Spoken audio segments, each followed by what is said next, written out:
Em meio à guerra, o governo anuncia medidas para conter a alta dos preços ao consumidor impulsionada pelos combustíveis. As ações incluem subsídios para o setor aéreo. De Brasília, chegando aqui, André Anelli. Afinal, André, quais são essas medidas nesse momento de conflito no Oriente Médio? Bem-vindo, boa noite, boa semana para você. Obrigado, Tiago. Muito boa noite a você também e a todos aqui no Jornal Jovem Pan. Foram diversas medidas em diversos setores também, medidas essas anunciadas pelo ministro da Fazenda, Dário Durigan, de uma vez só. A primeira e principal delas é a subvenção do ICMS sobre a importação de diesel. Serão aproximadamente R$ 1,20 de redução no preço do litro do diesel, com esse benefício sendo 50% custeados pela União e outros 50% pelos estados. Vai haver também uma terceira subvenção no preço do diesel, com redução de 80 centavos no preço do litro para os produtores nacionais. Apenas 2 estados não aceitaram essa iniciativa, mas o ministro não quis citar nominalmente quais foram esses estados. Mesmo com essas exceções, Dário Durigan afirmou que a medida garante abastecimento de óleo diesel internamente. Com isso, a gente faz com que a gente garante o abastecimento e a importação de diesel dentro de um regime especial, portanto, será garantida a importação de diesel, mas também para os produtores nacionais, que eles também tenham um nível de preço razoável, de modo que a gente importe e faça a oferta do óleo que for direcionado para o refino nacional, de modo a manter o abastecimento e mitigando o custo da guerra na questão do diesel. O governo também anunciou medidas para reduzir o preço do gás de cozinha. Será paga uma subvenção de R$ 850 sobre cada tonelada de GLP importado, com o custo de 330 milhões de reais. Com a medida, o produto vindo do exterior vai ser comercializado com o mesmo preço daquele produzido aqui no Brasil. A medida vai ser válida por 2 meses, prorrogáveis por mais 2. O ministro do Planejamento, Bruno Moretti, afirmou que o governo vai fiscalizar os distribuidores para garantir que não sejam praticados preços abusivos.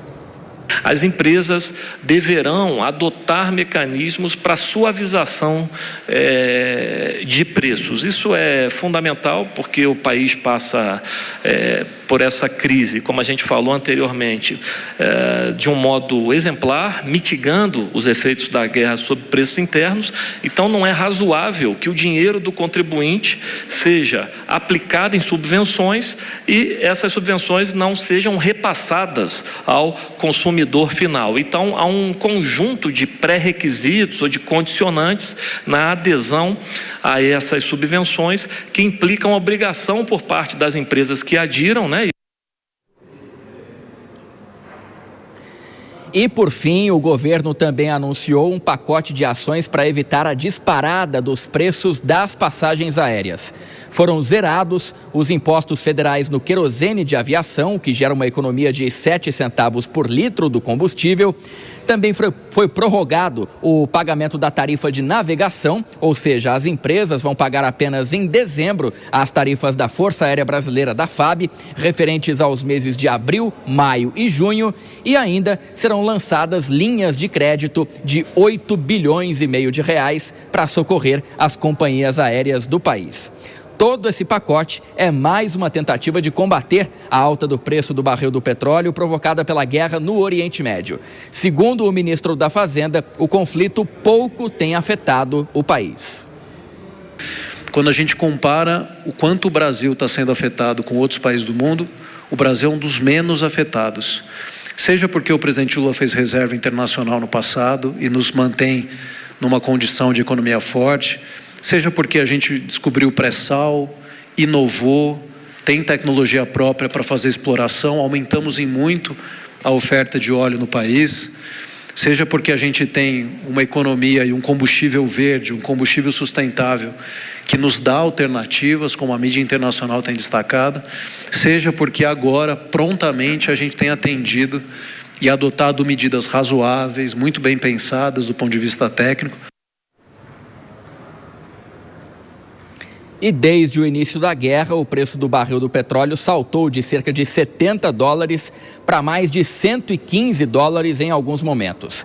De acordo com a Associação Brasileira das Empresas Aéreas, a ABAR, o querosene de aviação já estava respondendo por cerca de 45% do custo operacional, o que poderia inviabilizar diversas rotas aqui pelo Brasil e provocar aumento de preços aos passageiros. Questões, então, problemas que o governo federal tenta mitigar, tenta resolver, evitar com essas medidas. Tiago. O André ainda volta para falar de um outro pacote, o pacote de bondades do governo visando o período eleitoral. Até daqui a pouquinho, André, vou chamar os nossos comentaristas, Denise Campos de Toledo e o Mano Ferreira, que estará com a gente nessa semana e meia, nas férias da Dora. Deixa eu começar com a Denise, claro, para falar sobre o impacto econômico desse pacote. Quais as chances, Denise, de um pacote como esse dar resultado e segurar os preços? Já há uma preocupação eleitoral também, não é? Claro. Boa noite. É inevitável ano eleitoral, né, Tiago? Boa noite, Mano. Boa noite a todos que nos acompanham. Eu acho que o ministro Dário Durigan falou bem, é mitigar. É o que o Brasil consegue fazer. O Brasil, sem dúvida alguma, está numa situação mais vantajosa. Nós temos uma imensa produção de petróleo. Já se falou do Brasil ser autossuficiente, só que a gente tem um problema em termos de qualidade do produto. Então, o refino pode ser mais caro. Então, tanto que o Brasil importa 30% do diesel que é consumido aqui, importa outros produtos também, exporta, pode sair ganhando em termos de balança comercial do setor, os últimos resultados mostraram isso. Agora tem um impacto inevitável sobre os preços, mesmo com toda essa estratégia lançada pelo governo. Nós temos sim essa condição favorável em termos de oferta interna, isso diminui muito o risco de desabastecimento. Tem o controle de preços por parte da Petrobras, que vai até certo ponto, porque isso acaba penalizando os acionistas minoritários. É uma empresa de capital aberto e o governo vai ter um custo com toda essa subvenção dividido com os estados. Ele estima alguma coisa que pode chegar na faixa dos R$4 bilhões, mas num prazo curto, considerando que até maio haverá uma normalização. Agora, ameaças de prisão, de uma série de punições, tudo isso no passado já não deu resultado. Já enfrentamos outras crises. O petróleo também disparou na época da crise da Ucrânia. Na época era o governo Bolsonaro, lançou mão também de tributos, cortou o ICMS dos estados, PIS, COFINS. Essas estratégias foram lançadas no passado. Dá para segurar um pouco, mas o consumidor já está sentindo, vai sentir aumento de preços e é esperar que essa guerra seja mais curta, né, Tiago? Sem dúvida. Está aqui o Mano Ferreira, versátil, que até agora não tinha participado do Jornal Jovem Pan, não sei nos finais de semana, né? A gente já fez outras vezes o jornal aqui. Mas, Mano, boa noite para você, bem-vindo sempre. E eu te pergunto, qual é o alerta que o governo está vendo nesse momento? Muito boa noite, Tiago, boa noite, Denise, boa noite para a nossa audiência. Olha, há uma questão sobre o prazo em que o governo consegue segurar medidas como essa. Como disse a Denise, acaba não tendo um prazo de validade tão grande. E a incerteza que se coloca, afinal de contas, é qual vai ser o tamanho da duração desse conflito, porque isso não está na alçada do governo brasileiro. O que nos leva a uma outra questão, que é, será que não deveríamos estar discutindo, inclusive de um ponto de vista mais amplo como país, as nossas estratégias de resiliência diante de um cenário externo que será cada vez mais instável, porque essa crise não vai acabar agora, né? Pois é, e